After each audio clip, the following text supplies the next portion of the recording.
Morning, folks. Welcome to the Fife Property Show. It's 9:30 on a Saturday morning. It is a glorious day outside. We're going to talk about it. Move by Christmas. Literally 104 days to Christmas. You've got 14 weeks to sort yourself out and get in your new home. Get your house on the market. So sell your home and be in your new place by the end of 2021. Who's up for that? Okay, so coming on the show today, we've got Perry McIntosh. Hi, Perry. How are you? Yeah, I'm great. Thank you, Jim. Good morning, everyone. Jimmy Mullen. Jimmy, how are you? Morning, guys. Yeah, really good. Thanks. Really Fantastic. Good. And Erin Cunningham. Hi, Erin. How are you? Morning, everyone. Thank you. Okay, so let's kick into this straight away. Christmas is just round the corner. Has anybody bought any presents yet? Oh, no. I was quite taken aback when I realised that this was the topic of the show, to be honest. Aye, I'm like, I delegate this responsibility to someone else. My poor inflicted wife has to put up with me. Okay, so move by Christmas. I mean, you've been dreaming of selling up and moving for Christmas. The good news is you actually still have time to do this. Celebrating Christmas, New Year, and a new home with those who love the most, and hitting the January sales for the bounty of bargains is a wonderful way to say goodbye to 2021 and welcome in 2022. It's also the date that many buyers are still keen to meet at this time of year. It is a popular thing. What is it about it? It makes it so popular. Is it just an inherent cultural thing that I'd be interested to hear other people's thoughts watching this. You know, is there something in our culture which drives us to certain timelines? You know, planning for our holiday, planning for our move before Christmas, planning for our move after Christmas. You know, is it something in our culture that does that, Perry? I think from a female perspective, I'm going to go with that side of things. I think it's very much about the fact that we like to be settled, don't we? We like nesting and getting organised. And I think there's a feeling about getting into your dream home and preparing it and thinking where your trees go and getting the family settled. And it's a nice way to gather everybody around in your new environment and kind of show off your new house, I guess. Yeah, good point, actually. Jimmy? I would say similar answers. Perry is, in terms of normally the biggest one. Well, a big one is Christmas, but another one for that is schools, and starting, even if it was for Christmas, starting new schools again in Christmas, they've still got a big chunk of the school term to, if they got young children, to settle in and meet new kids and go outside over the Christmas holiday break and make new friends as well. So I think that would be another big thing, would be for families as well, moving in by Christmas and settling into new areas. Yeah. From your point of view, Erin, what are you thinking? I think Christmas it's one of the most exciting times of the year anyway. So the excitement of sort of moving and getting the whole Christmas festive feel at the time, it's a lot at once, it could be quite overwhelming for some people. But again, some people's all over it because, again, it's just the excitement that gets people. Dare I say, bah humbug. It's just another thing that gets in the road of what I want to do. Same as actually, I've always been like that about Christmas. Just it's a different thing. It must just be personal things to different people, and the way they think. You know, as is today, really. Like I said, there's 104 days till Christmas, and it gives you a time frame of just under 14 weeks to actually do something about it. And that's faster than national average when you think about it. But it's no means unheard of, and plenty of people complete and move from the beginning to the end in less than 3 months.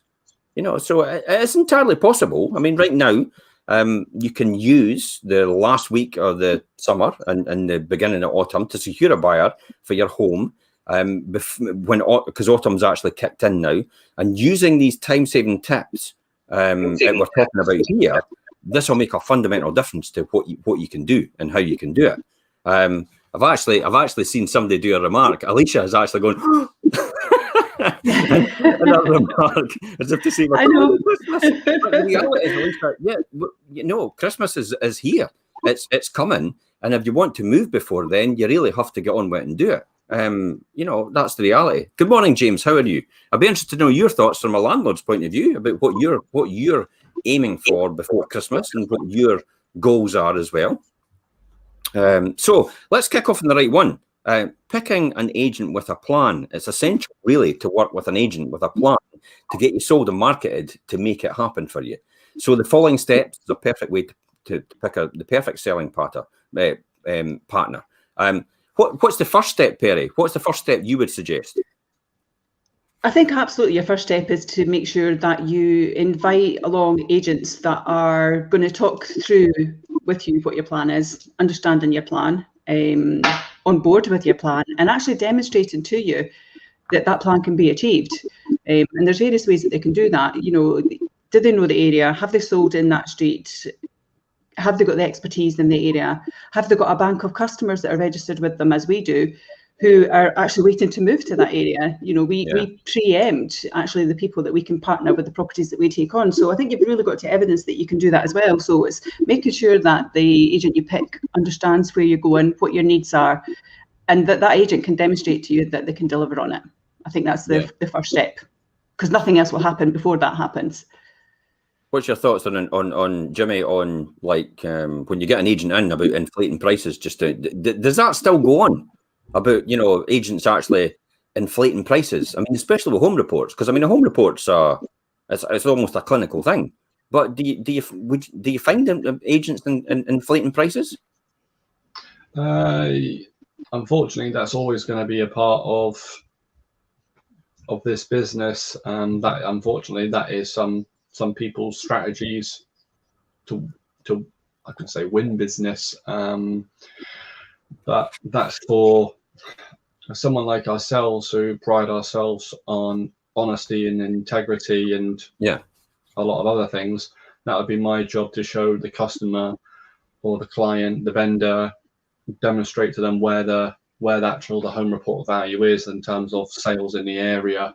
Because there's a lot of people that I've been out to recently, they think their property is worth a lot more. They've had an agent out that's told them a lot more, but then an identical property attached or across the road is £20,000 less, and it's identical. And I'm like, where are they finding that £20,000 to justify that? So unfortunately, that's always going to be a part of the business, but that would be whoever the agent's job that you choose to go with. I had somebody recently actually said that to me. They said, you know, could you come out and have a chat with me, because we felt that the other agent had actually given us too high a valuation. I was quite surprised about that, because most people would say fantastic and just go for it. But they had actually they were smart enough to do their research as well, and they looked at comparables, houses like theirs in the area had actually recently sold, or maybe sold last year, and then applied indexation. You know, like Halifax prices on average have moved up about 7 or 8%. So then they applied that in the last year, the 7 or 8% improvement, and then they thought, I don't get to that figure that they're talking about. So could you come out and just give me that peace of mind, to allay my concerns about the fact that I'm going to end up putting my house on the market, and possibly it might not even get any reaction at all. Exactly. I mean, Erin mentioned this in one of the shows recently about that it's our client's biggest asset, isn't it, at the end of the day?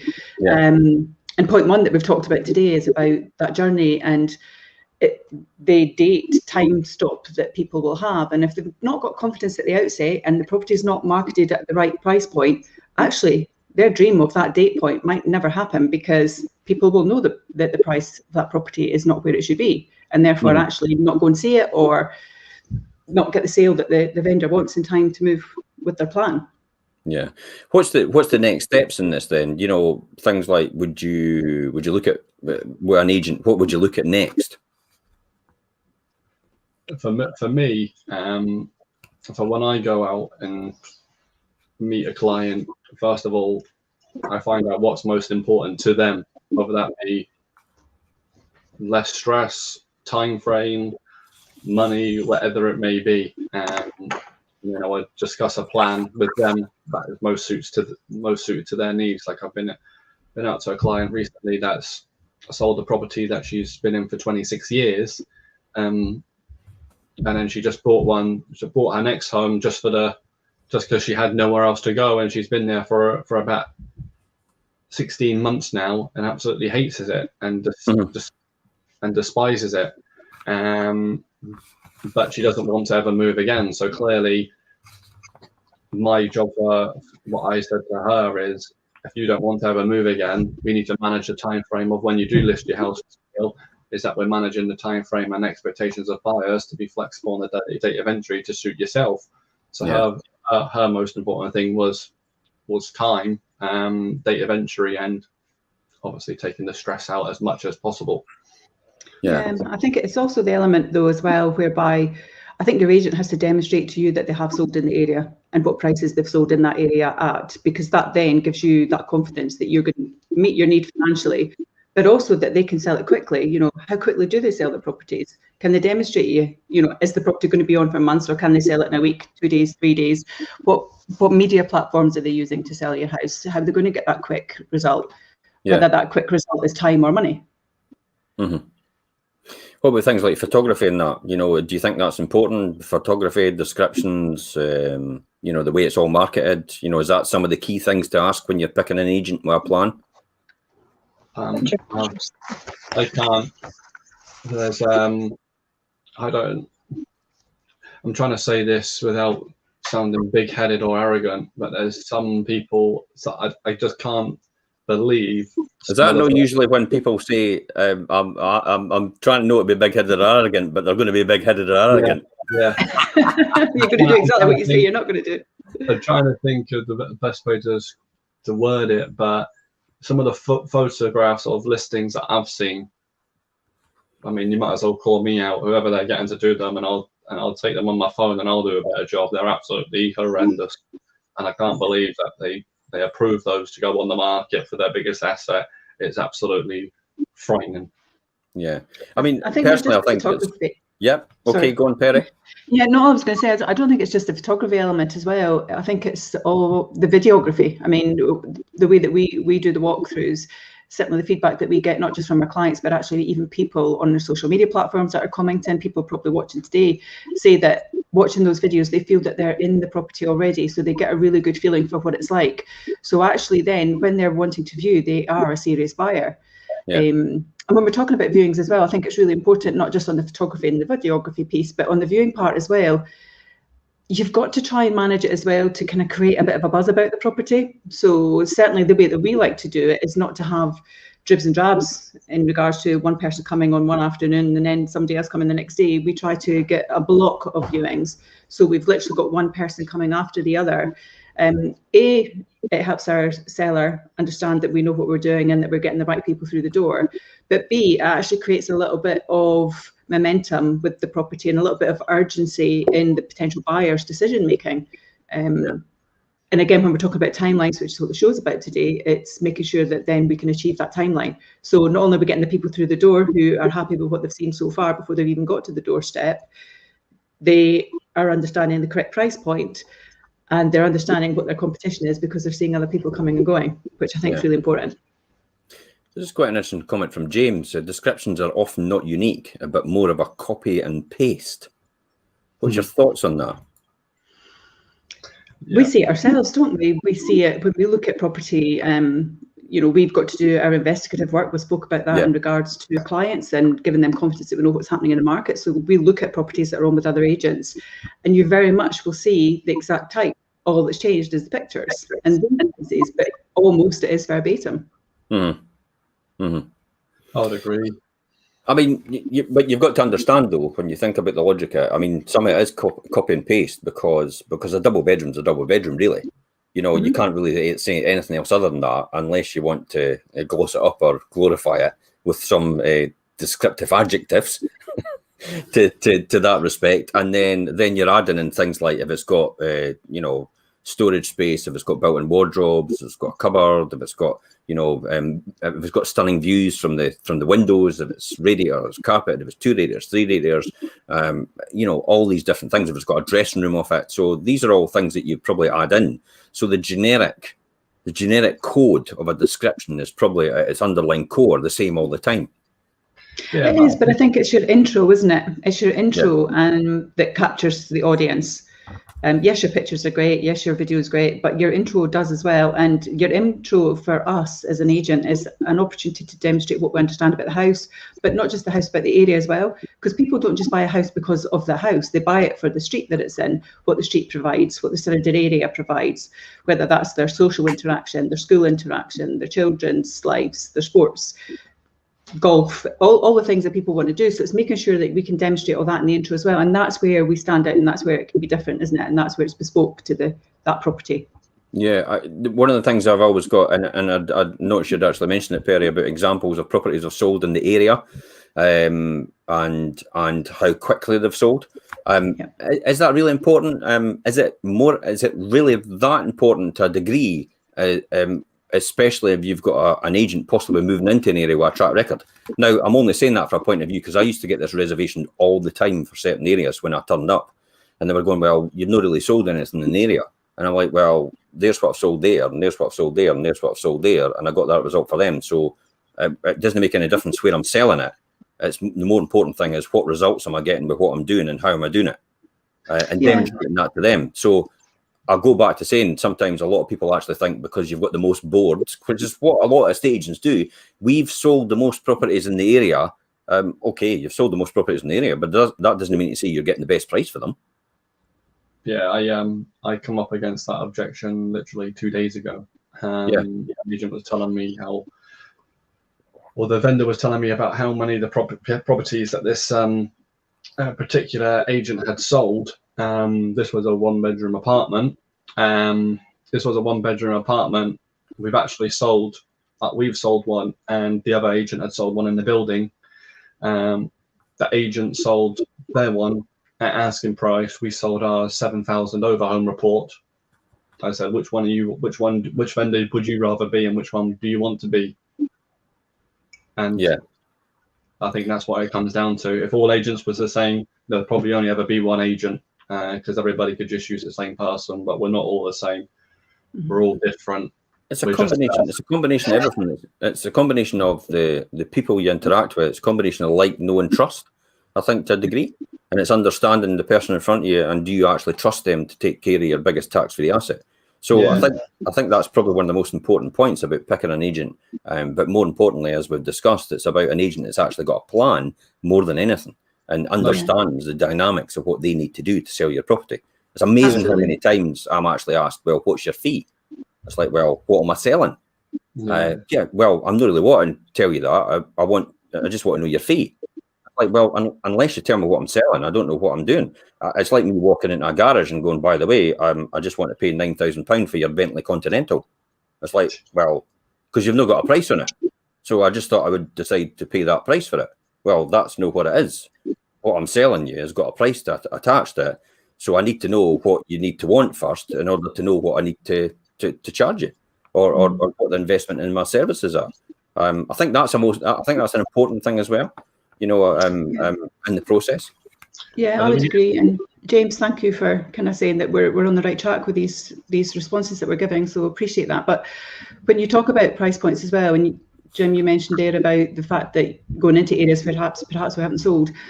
I think for me, it's not necessarily the where, it's all about the how, isn't it? It's all about the how and what we do and how we achieve it, not necessarily where we achieve it. And that's where our clients get the confidence in regards to ourselves. And again, in regards to the price point, sometimes it's not all about the price point. Every seller has got a different plan, whether that is Christmas or another, but they all have a plan. And it's, how do we achieve that plan? How do we give them the dream? Are they moving out of area? Are they looking to set up a business, perhaps? We've got that situation at the moment with a particular seller who's looking to move out of area and create a business. So we have to understand that so that we can manage to that. So it's not always driving price. It's all about getting that end result. And the end result can be price. It can be a date. It can be a particular area, street, etc. And it's how we manage to that, isn't it? Yeah. What's your thoughts on this, picking an agent with a plan, Erin? I think that having a plan and allowing your client to have faith in you is one of the most important things. I mean, people go selling their houses, not if it's a first-time seller, that they need guided. They need someone who's going to support them and sort of show them what to do. Obviously, they're doing everything for their command and for their benefit, but I think having faith and making sure this is what I can do for you. this is what we will do for you. I think that'll just put the faith in people that, you know, they'll come and sell with us. Perfect. Yeah, that's a good summation. Let's talk about creating a sense of urgency then. Now that you've chosen your estate agent, because we could assume that, it's time to use every selling tool at your disposal to find a buyer fast, but also find a buyer that's going to pay the right price. So get your asking price right in the beginning. Remember that your asking price isn't your sale price, because the sale price is the market value, which people will pay for it. It's the job to create the excitement and inquiries as a result. That's our job to do that. So talk to your agent about the best pricing strategy for generating the most interest in the shortest time. And be sure, remember, to use the search functionality of the portals to your advantage. So why do we talk about that? The search functionality to your advantage. I think the reason we talk about that is, again, it goes back to the description points and the bullet points that we put. So we put particular bullet points because people want to live in a harbour area. They want to live near a golf course. They want to have a school catchment. So people might have a price point that they put in when they go onto Rightmove or Zoopla or S1s or other platforms, if you want to look at those. But people will go on and not just look at price and number of bedrooms. They will search keywords to indicate what they're after. And I think so it's really important that we capture that in the overall description and how we market something. In terms of price point, let's talk about, look at the amount of times when you think about it that you see asking prices for home reports. Really, I mean, you know, the home report is 500,000, but the amount of times you actually see an offer over 495,000. You know, for me personally, it's the wrong strategy. You're straight out the bat, straight away, saying that you're prepared to actually possibly negotiate because you're actually pitching it under. You're missing a price point as well, because everybody from up to 500,000 will see that property. Everybody after 500,000 won't see that property. Mm-hmm. Everybody up to 490,000 won't see that property. Everybody after 490,000 will see that property. So you're effectively losing half your audience in the search functionality and capability, because we've still got this old mentality of pricing below a 10,000 banding, or the bandings that work well for the internet. It's an old archaic system that a lot of agents actually still carry on with it. And they think it's that. I always keep going back to that Woolies mentality, if you ever think about it. It's the 99 pence thing. You know, thinking that you're going to get a bargain. I mean, if you're buying something at $500,000, the last thing you're thinking about is a bargain. You're thinking about, I want the best property for the, you know, the best price, and fair enough. But I want the best property because I'm going to live in it, not just a fleeting, you know, almost like instant impulse buy. It's like nobody goes out and impulse buys at $500,000. You know, you'll maybe do that at 60,000, 70,000 in terms of a buy-to-let investor. It might think that that's a great idea to do that, but I don't think you're going to be doing that at that level. So the pricing's absolutely right, and it's amazing how many people actually undervalue the initial price point in order to think that they're going to generate interest, when in actual fact they're losing a significant part of their audience doing it. Yeah, they're actually doing more harm than good, aren't they, at the end of the day? Because, as you say, they're losing that whole part of that market piece. And we had a situation with a client recently where we did that, and they were becoming frustrated, I guess, because they weren't getting the result that they wanted. And by shifting the banding of that particular property, it sold in 2 days. Yeah. So it absolutely does make a big difference, making sure that you have that correct banding. The one that I love is when a vendor does, or an agent does, a price review, they then put in capitals 10. Oh, yeah, I know what's coming. When they do that, it's the typical example about the home report was 50,000 or you know, 50,000 more, and we've now pitched it at lower. And it's just like, why do you not just announce people that you're actually prepared to take a lower price straight away, and you're not even actually looking for more, you're actually just looking for a lower price? You might as well just put desperate to sell in the first 3 words. It's a crazy strategy, isn't it? But again, it comes back to psychology, and it's understanding the dynamics of how a buyer thinks. Often you would think a buyer would actually think that themselves, and the seller would actually think that themselves. If I was going to look at that, would actually like to see my property advertised saying it's £50,000 below home report value. Well, probably for me, it tells me the surveyor that went out to survey it in the first place, and the estate agent actually gave them the initial price point was incorrect in the first, in the beginning, which comes back to saying that why are you using that person? Exactly, it goes right back to the beginning of the discussion, is that where is the confidence then that that agent can do the right thing? And again, when you look at the websites, not only do you see the banding piece, but you say reduced price is also another statement that people like to use.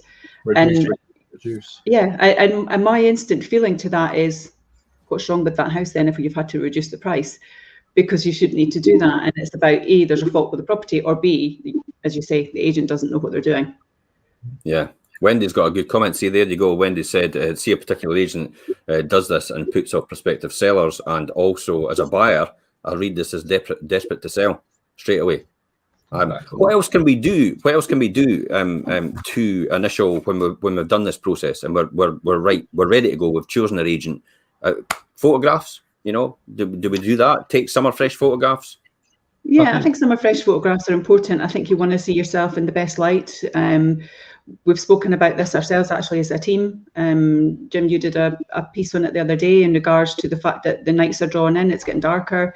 So it's making sure that you're not taking pictures when it's a dull, dark day and it doesn't display your property. It's making sure that you're getting that brightness and colour as well. It's little things like vases of fresh flowers with the sun shining on them suddenly impact the whole room, don't they? No matter what the room itself looks like. It's a mental picture and a sensory feeling that you're creating of something that's lovely and fresh and bright and colourful, and you want to be there. Yeah, I think that's important. What about things like viewing days as well? Now the nights are getting darker. Viewing days. I mean, there's no better way to demonstrate your home and popularity than the parade of viewers crossing each other's paths at your front door. Do you think it's a good strategy to actually do that? Make sure there's a viewer back one out of each other so they see each other. I do. Yeah.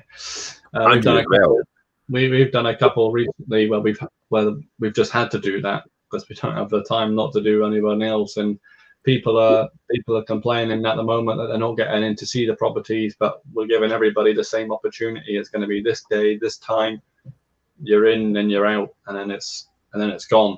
We've had people call us saying, you're not going to wait for me to view this property, but if we're waiting for everybody to view this property, we'll never sell the property because there's always going to be someone wanting to view that. We have to draw a line at some point. So an open day or a viewing day, I think people may see it as a way to generate more interest, but actually is what it does do that, but it's also the fairest way to give everybody the same opportunity on the same day and the same time to get their offers in. Yeah, what's your thoughts, Erin? I think as well, viewings, I think it's, when you said that the nights are drawn in, it's maybe quite more important to do viewings during the day rather than getting close to 4 o'clock, just purely because, you want to see the natural light coming in, you want to see the house in its best form, and maybe when it's dark, rainy, cloudy, sometimes even snowing, it's not the best look, so maybe getting that viewing time, maybe mid-morning, early afternoon, just that's the prime time of the day for people to see the house in its best light. I think it's a real important thing, but you do get the objection from viewers now and again saying, "But I'm going to be at work," and it's like, well, take time off your work. Yeah. Because the reality is your biggest tax-free asset. You're going to live in that home for the rest of your life. The last thing you want to do is actually wait till the weekend because you might actually lose the opportunity to get it because somebody's decided to do that before you. So take that effort and just take that time off your work. Ask your boss and just say, any chance I could pop out for a wee while, I could see this house, I could come back, and I could just work the time flexible. And most bosses are fine with that. I'm fine with that. It's an important decision for yourself. It's right up there with getting married and having children. And starting a new job. All these different things. They're all really high stressful things. So you have to make it as easy as possible, and you can often lose out as a result. We had that situation with a property yesterday that we had to do exactly that, and we did a whole block of viewings, and we had 10 people go to look at this particular property, and we knew that it was going to generate interest for our client, but also that the likelihood is that actually after those 10 viewings that there would be a sale there. And as Jimmy said, we had other people phoning and saying, but I can't come because I can't be time of work, or I can't travel up, or why aren't you opening another day when I can go and see it? This is unfair. And, we have to make choices, we have to make decisions. And if, as you say, Jim, if somebody really wants something, then you're just going to have to make the effort to come and see it if you want it, because that's when it's going to be happening. And there's not a great deal we can do about that. Yeah. Often I think to myself, I think the buyer actually thinks that I'm just sitting at the phone exclusively waiting for them to call to accommodate their viewing. And I'm thinking that's not possible. I do have to work for other people and do other services, so you do have to fit into that sort of timeline of appropriateness to get that viewing if you really want it. But you've actually hit the nail on the head, Perry. If you desperately want that house, you'll do anything within your power to actually get it. That's really what it comes down to. For that property yesterday, I had a lady call me and says, Jimmy, when can I get in to see this? I said, it's Friday at this time. She said, I can't do that. And I said to her, well, can I be honest with you? And she goes, yeah, of course. I said, if you don't view then, you ain't getting it because it will be gone. And she says, right, I'll give you a call back in 10 minutes. She called me back. I've taken a day off work. I'm coming to see it. Perfect. It's really that important as your biggest tax-free asset. So Alicia's actually got a good point there. I think it's important for an agent to get viewer screening right too. Heartbreaking for clients when viewers place verbal offers and say they're buying, but then don't actually have the funds and not ready to go. I mean, it destroys the vendor's timeline. Really, that's what it comes down to. I mean, that is a big thing that we have to pre-qualify the pre-qualification process. I mean, we do that, Erin, don't we? We do that all the time. We've got to make sure we get that right. You don't want to set people up for failure, really. You've got to make sure they can afford it, because one, you're getting the client's hopes up thinking they're going to get a sale when they're either going to get the sale but for a very lower price if they can't afford it. And you don't want to lead the viewer on as well. That's the worst mistake you could possibly do. We've experienced it at times, but we need to get it right. Yeah. We've had one very now, which we did the proper screening, and then it fell through when we did everything we could to inform everybody in the situation about it. So there's only so much you can do. I mean, if the buyer wants clearly to be deceptive in the whole process, and you can only take them at their word, apart from saying, show me your bank statement, especially if it's a cash buy. Okay, then show me how much money you've got in the bank then, if that's the case. Yeah, it goes back to your movie you were watching the other day, Jim. Show me the money. Show me the money. I might actually use that one time with someone. Hey, show me the money. Have you ever watched Jerry Maguire? I think it's not just about that, though, the screening process. And yes, sometimes, as you say, the buyers won't always be open and frank because, again, the market is buoyant. They might be frustrated. They've possibly lost out on other multiple properties that they've bid for. And so actually then maybe put a little bit of colour around their situation so that they can get in to see the house and then worry about it afterwards. But on the other flip side of this, Erin had this situation the other day, and I was kind of assisting Erin with it because we actually had a buyer then who didn't want to tell us their information and said, well, why should I share that with you? I don't want to give you that information. And so it's then you've got to try and overcome that objection as well, because yes, we are asking quite personal questions about them in regards to what their budgets are, and if it's cash, is it mortgage, what's your position, have you sold, what's your address? And they're thinking, well, hang on, I just want to go and view a house, why do you need all this information? So again, it's about educating the buyers and making sure we get the right thing. And we've had situations where sometimes actually our seller has become frustrated, perhaps because they've maybe not got the foot traffic that expectation has had, and we've said, well, actually that's because we're sending you the people that will conclude to sale. We're not going to send you people that will not conclude to sale. Yeah, quality rather than quantity. That's really what it comes down to. There's no point in bussing everybody through the door to waste your time. It's like what you've said before. You're going to tidy all your house. You're going to get everything in order, and you're going to get everything perfect for this person coming round. And then they come round and they announce to you, well, I've really got a house to sell, and I've not really organised anything to do with my mortgage yet. So it's kind of early days for me. And then you're like, wait a minute. I've not gone to this event, for example, because I thought the house sale was more important. I've not done this today. I've had to tidy my house. I've had to get the kids out. I've had to take the dogs out for a walk and all the rest of it. And you're telling me you're in no even any position to do anything. that's no one. So we do screen these people out for that reason. And we do put them in a position. So it's not a case of saying no to a buyer. It's a case of saying, okay, right, let's get you organised with a mortgage broker. Let's get them talking to you about what you need to do to get yourself in a position to do something. Let's have a look at your existing house and see what that's worth, and then see if we can actually sell it. I did it with somebody yesterday. You know, I was round to see them.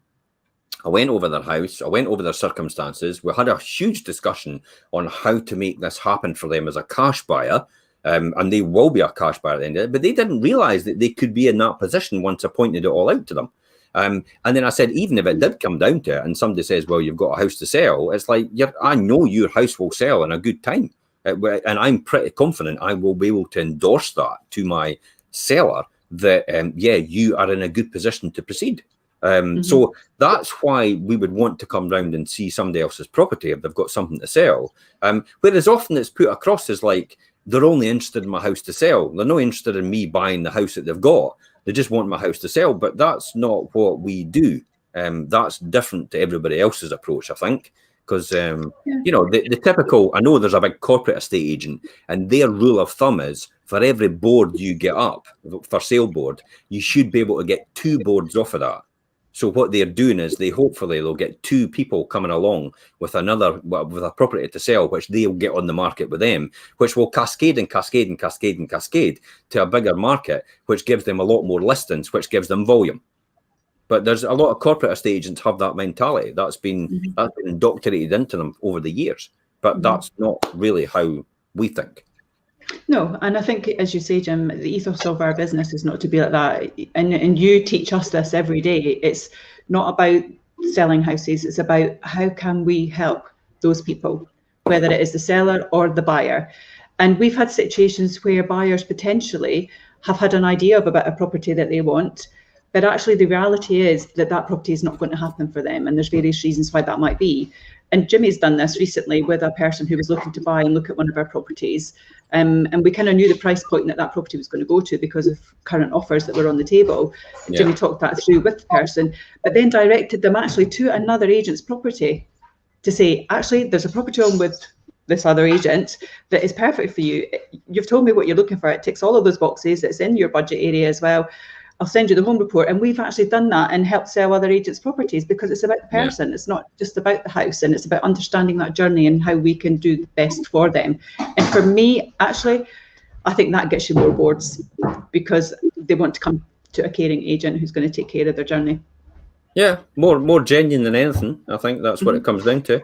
I mean, the other one is you obviously perfect the presentation of your house. Your home will sell faster, even though you may not have the time to get everything done. There are some easy wins in making that happen. Now, I've actually put posts in this vlog to previous ones that we did was how to make your home an unforgettable viewing experience, and also how to be viewing ready every single day. So there's links in this post actually in the blog that we've done today in order to do that. Okay, so let's talk about lining up potential homes. I mean, almost every estate agent will tell you to avoid committing to a home you want to buy until you've accepted an offer on your property. It's perfectly correct, but doesn't mean that you really can't start the researching what's available and making a short list of potential favourites. It's really worth making friends with the local agents and letting them know that you're serious about finding a home and moving before Christmas. If you contact them personally by phone, instead of using email through a portal, you'll stick in their minds as a motivated buyer. Now, this is key here. It's all very well sending an agent in an email, but to be honest, you won't get their attention and you won't stick in their mind as much. Now, the people that stick in my mind are the people that tend to phone me direct and say, look, Jim, this is what we're looking for. And they tend to keep me updated every couple of weeks what they're doing. I can't do everything for everyone, especially a buyer, because I'm not contracted by the buyer. I'm contracted by the seller to do my job. Therefore, my resources have to be for the seller. But as a buyer, you can definitely get occupy somebody's mind space by just keeping in touch with them and saying exactly what you want, when you want it. But you're better to have that conversation, whether it's on the phone or whether it's on Zoom or anything like that, any medium like that. Email and texts are probably the worst ways to do it, because you want to be memorable. Turn on the charm. Call the agents weekly to show your commitment and ask if new homes have come up for sale. Put time in the schedule for this. Midweek is best to avoid the busiest days. Now, remember, the busiest days for estate agents are usually Monday, horrendous days, because it's all the overflow from the weekend, because people don't realise that they can still email you or contact you over the weekend. And also Friday, which seems to be the completion days for everything, as way that the solicitors go, and handing out keys. So if you're going to contact agents, contact them a Tuesday, Wednesday, or Thursday. That's the most important points and times to contact them. Put time in your schedule for this midweek, again, as I said, to make sure, and make sure it's not either side of the weekend, as I said. Many agents are wary of booking viewings for people who aren't yet under offer, but persistence could well open doors and could otherwise be off limits. I mean, if you fall in love with somewhere, resist making an offer until you agree the sale of your home. Let the agent know how interested you are, and then stay in regular touch until you actually find a buyer for your home. This is the key. You know, lining up potential. Has anybody got anything to add to that? Yeah, I do. I mean, we had a situation recently, and your point that you made earlier there, Jim, about we work for our seller. We do. But actually knowing our buyers and who's in our database helps us work for our seller too. So they work hand in hand, don't they? I've got a lady that I have built a relationship over the last few weeks with, and recently viewed a property for us, gave me the feedback for the property. It didn't tick all of our boxes, and she explained why that was. But because as a group and as a team, we have awareness all of the time what is coming to market with ourselves. Instantly I was able to say to her, perfect, actually, we've got the perfect thing coming on for you. So straight away, you're lining up potential viewers for a property that we haven't even marketed yet. Yeah. But this lady and now she messages me, and we have a conversation every week, and she said, you know, is it good to go now? I really want to see it. When can I get in and see it? And so it's about creating that opportunity for the seller to get someone in quickly, but also knowing what buyers that we have on our registration portfolio to match them with the properties that they're really looking for. And it's funny enough you said that, because it just actually popped into my mind last night when I was talking to this particular buyer, and it actually reminded me of another property which was round the corner from where they are, which I have actually seen, which has amazing views. I mean, amazing, almost 270-degree views. Right there to right out to the water. And it just sits in the sun all day long in the garden. So you walk out the back door and you're in the garden, and you've got these elevated views right across the Forth. And it's just amazing. And you're sitting in that all the time if you want. And that's the first thing they said. That's the type of thing they're looking for. And it popped into my head. So it is that conversation that you have as a buyer with your estate agent, or with any estate agent, to make sure you stick in the forefront of their mind about what they want. And if they hadn't had that conversation, I probably wouldn't have thought about it. Mm-hmm. Yeah, I would agree. But knowing your buyers and knowing your database is key. I've got clients that haven't yet found a property that they like, but I'm sending them stuff with other agents all the time. Weekly, I'm sending them stuff. Saying that this is coming up, this is coming up, this is coming up. And I actually went out to a client yesterday we sold for in Strathmiglo. They only want Strathmiglo. I went out to somebody yesterday that is selling in Strathmiglo, and I said to her, I've got someone. Yeah. Mine was almost down to just a few streets. Yeah. And I went, do you realise you might have a long wait? And they went, yeah, we're happy to wait. We'll wait as long as possible. So this could be 2 years before anybody decides in these few streets that they actually want to sell. But I tell you what, when they're ready, these people will be in a position to proceed, because I've put them in touch with all the right people to make sure they're in that position to proceed. So their offer will go in clean. It won't need anything else. They are effectively a cash buyer. Yeah. Yeah. Kat just made a wee comment there that she's finding this information useful. I'm glad that you are, Kat, because that's really primarily why we do the show, is to benefit the people that are watching and give you some top tips to help you, because at the moment as well, it can be a very frustrating market because there is multiple people going for one property. So yeah, if you're feeling that it's helping, then that's really great, and our job is done. Yeah, good. Erin, what's your thoughts on lining up potential homes? The thing for me, like you said, with people phoning you and sort of not bugging you really, because it's not bugging you at all. They're just wanting to find a dream home. But I like when people call me and saying, this is what I'm looking for, and they call you or text you just sometimes daily. I think that for me, it makes me a lot more motivated to sort of work for this person. Of course, you're working for sellers, but you've also got to work for buyers as well. And that just, it sort of makes me I want to see you in your dream home. So I'm going to do everything I can to see you in your dream home, because you build up that good relationship.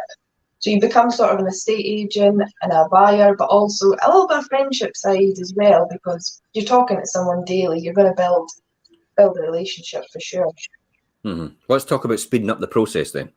While your home's on the market, set the wheels in motion for the parts of your move, like conveyancing, mortgages, and removals. So what could we do about speeding up the conveyancing process? Badger that ate the solicitors every day. I think as well, the first thing to do as soon as you instruct an agent to put your house on the market, which is what we do anyway, is we immediately tell your solicitor that we're putting the house on the market.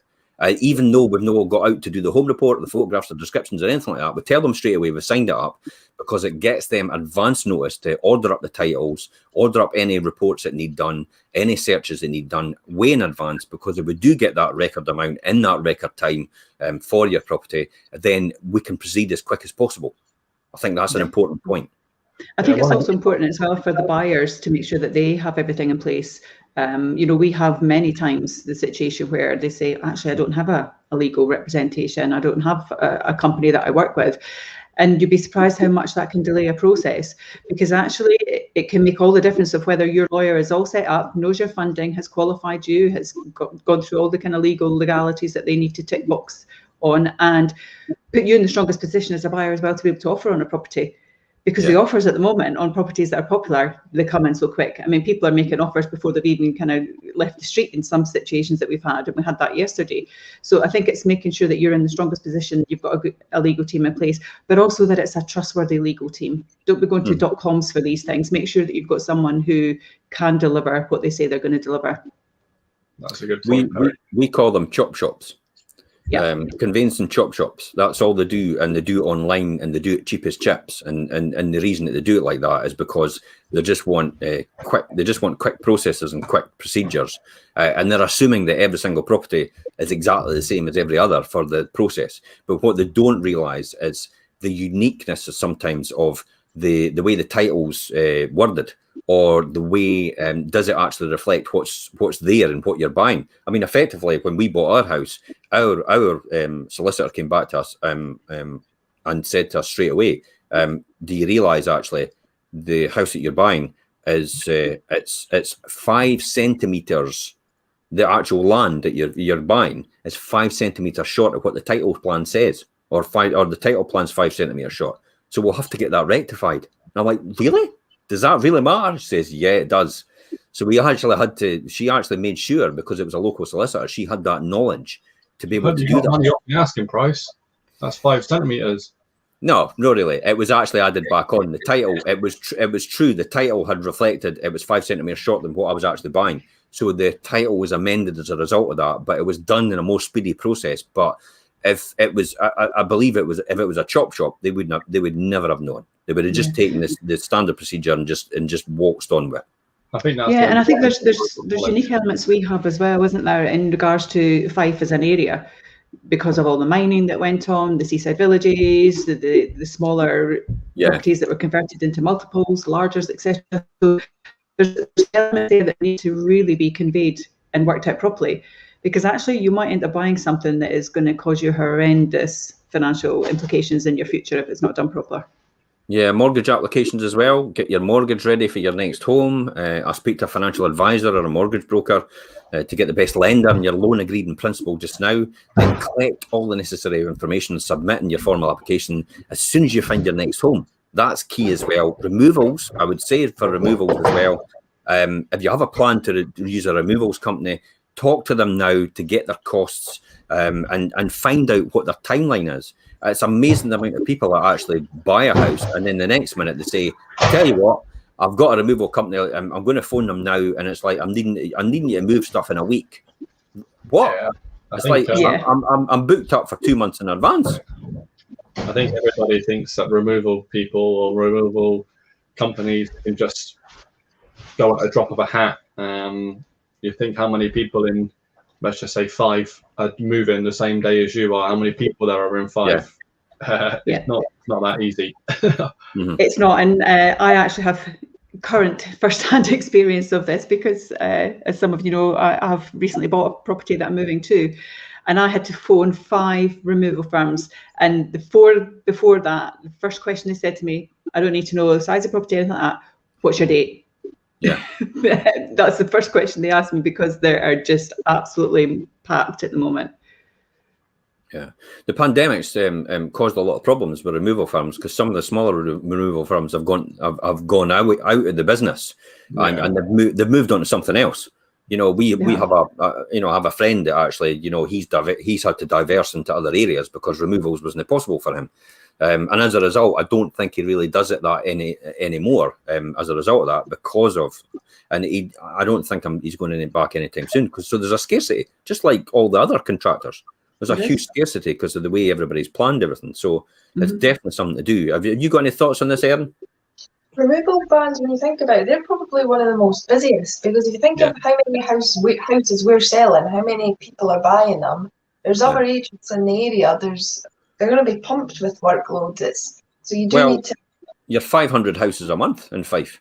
So 500. When you think about that, and how many would you do a day? Let's take a wee quick look at that. How many removals would a firm do a day?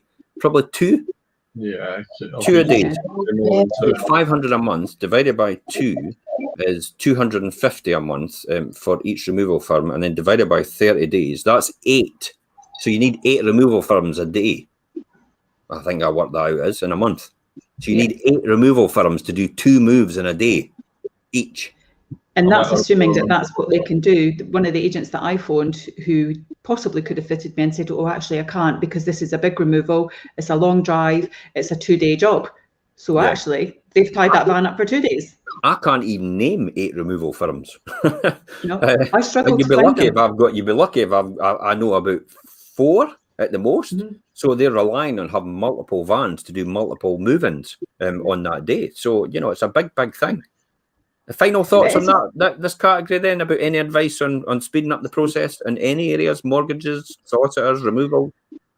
I think the mortgage piece is really good. And actually the mortgage and solicitor part connects. And certainly I picked a fabulous legal team to help me. And if you've got a good legal team as well, they'll make sure you're in a strong position. And your legal team really shouldn't be offering on a property for you if you haven't demonstrated that you can actually proceed. And I think that's a big key. And my legal team, I had to evidence everything that I could proceed. So again, it's making sure that you're not disappointing your seller, but also that your buyer is not falling in love with a property actually that eventually they're never going to be able to have. Yeah. I get solicitors sometimes that are good ones, or even buyers that are organised and really want something. Sometimes they don't need to do this, but they send me details of their mortgage in principle and stuff like that. And I've even had solicitors that are offering cash, send me proof of funds because their buyer really wanted that fund. So you just see all this cash in the bank. It's like that's proper due diligence. I think that's one of the most important things you can do if you really desperately want this house, is to demonstrate clearly that you're in a position to do something over and above everyone else, because you get that mind space again of that stage and who then recommends you as the person that's more important. Because if it comes down to a £5,000 difference, and you're talking about maybe £400,000 worth of property, it's not going to make that much a difference. The more important thing is, are you going to be able to proceed and are you going to conclude on this? Yeah, that's absolutely going to be fundamental. We've had that. When I started off in the early days in buy-to-let, you know, I often just used to overload my bank manager, for example, for the funding, and I would give him everything. And then, you know, he actually mentioned to me, he says, there's never a time I could say no to you, Jim, because you just provide me everything and you don't give me any option to say, where's the discrepancy there or where's the discrepancy there.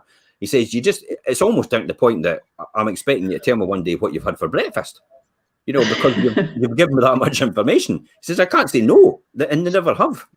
But that's important, and we've done that. And the point you make about offers being similar there, we have that, Jim, don't we? And Jimmy and I had a situation the other day with 2 written offers that were very similar. And we actually then followed up with the lawyer to say, in your offer you say cash buyer. What does that really mean? Yeah. What is a Big one, cash eh? buyer? Are they a cash buyer because the money's in the bank? Are they a cash buyer because when they sell they'll have cash? Have they sold? What's the process of the sale? And it's really about qualifying all that as well, because actually we're working to our seller's journey. The whole program's about that timeline, isn't it? And we have to make sure that that person can meet that. And this brings That might not always final be one the about top price. evaluating every offer. I mean, the buyer's ability to move at speed you require should be a top priority. So if you're fortunate enough to get more than one offer, make sure you consider those that can actually perform that task for you. Ideally, your buyer should have no downward chain, but it's always possible that it's strictly, and it might not be the case that the chain's a problem in this instance. Your agent should actually check all these different aspects to a chain. They should actually go and find out, what the seller's got to sell and where does that end, and how far the chain has progressed and the delays it might cause potentially. In the event of a cash offer, it's everyone's dream, but your agent, again, we've talked about this, should check the funds exist and are available in the time frame you require. I mean, if your buyer it will only be cash after selling a property and it isn't sold, their offer's not worth anything. And we've often had that. So as soon as you get an agent confirmed the financial status and the viability of your offer you receive, you can accept the one that fits with your moving plans. That's really what it comes down to, doesn't it? I had a client selling a property. A lady made an offer, and she told me that her house is sold. And so I quickly went on all the portals, couldn't see it. So I called her back up and said, "You say your property's sold. I can't see it on any of the portals." "Yeah, I've got a private cash buyer." I said, "Okay, and have you got that in writing?" "No." "Okay." So I called her solicitor. She's telling me she's got this. "Have you got a written offer?" "No." I said, "Well, I ain't accepting our offer. We ain't accepting our offer until that's in black and white." And then it turns out that she didn't quite have that all in place, but she still wanted to go ahead. So then I had to call her agent and ask about the asking price, because I needed to then do due diligence to make sure she could afford it, because she was offering a good bit over the home report value for this property. Yeah. And then he was starting asking me questions. "Why does this matter? Why does that matter?" And I'm like, "I'm not trying to step on your toes. I'm not trying to." Clearly has no idea. It's like they have no idea the implications, the ramifications of what the outside factors that influence the sale of the house or the purchase of the house. Must have been quite new. Well, must have been uneducated to a degree. Yeah. I wouldn't even say new. I mean, there's people that come into this business new, are outstanding agents. There's people that have been in this business for years that just actually think that it's just about walking in a door and pulling a figure out of the air and hoping for the best. Yeah, and I think he thought I was trying to step on his toes there, and I was like, "Look, calm down. I'm just saying that your client's offering this, listed at this, they're offering this. I need to make sure if they're listed at that and they're aiming for this number, which they tell me they're aiming for, want to achieve, and that's achievable." Because I didn't think it was, but okay. Anyway, so let's go around the houses and do a 30-second roundup for this. Perry, what's your best advice you can give a client then? My best advice for a client, whether you're a seller or a buyer, is be organised, be prepared, be good to go, get ready. Erin? My best advice would be prove it. Make sure you can do what you're saying you can do, and you've got a team to back you up and to help you along the way. So just have the proof. Yeah, Jimmy? Yeah, I would agree with Erin. It's a bit like going back to my golf career. You need a team that you can trust and believe in, and be ready to go and have the plan to get you. That's quite an important point, actually. It's not about the one individual you see right in front of you. It's about the support team that's behind them. More importantly, it's not about that one person. You may like that person, but the reality is liking that person is not going to get you the best price for your house.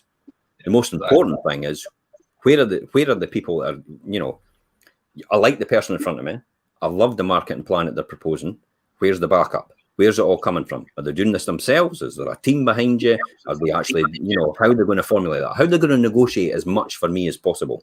I mean, moving by Christmas is perfectly possible, but if you act now and use the time on the market wisely, within the stamp duty bottleneck coming to an end. I mean, in England, this comes to an end, but in Scotland, it's disappeared completely. Fast conveyancing will speed up and get you over the finish line in time to have your turkey and trifle. Oh God, don't! Everyone's going to come off here panicking about their Christmas shop now, Jim. Well, it's true. It's just round the corner. Artisan Market in Leiden today. Bowhouse Market over in East Neuk today. Get yourself round there to get some lineups for Christmas presents. And that's it from the Fife Property Show today. Cheerio, everybody, and bye-bye for now. Bye, guys.